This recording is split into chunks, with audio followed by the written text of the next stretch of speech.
Sa dihang dinhipas si Jesus sa kalibutan, nagaampo siya ug nagahilak gayod nga nagpakiluoy sa Dios nga makaluwas kaniya gikan sa kamatayon. Ug tungod kay siya mapainubsanon ug matinumanon, kitubag sa Dios ang iyang pag-ampo. Mga Hebreo 5:7 APSD isa human kadto isulti ni Jesus, mihangad siya sa langit ug miingon, Amahan, miabot na ang panahon. Pasidunggi ang imong anak aron pasidunggan kausab sa imong anak.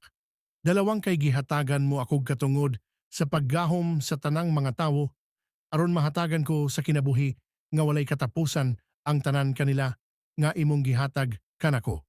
Tatlong, Amahan, mao kini ang kinabuhi nga walay katapusan, nga ang mga tawo magila kanimo nga mao lamang ang tinuod nga Dios ug magila usab kanako nga imong gipadala. Juan 7:1-3. Apis di isiibi kay may usa lamang ka Dios ug may usa lang katigpataliwala tali sa Dios ug sa mga tawo.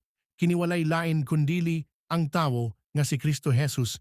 1 Timoteo 2:8 APSD.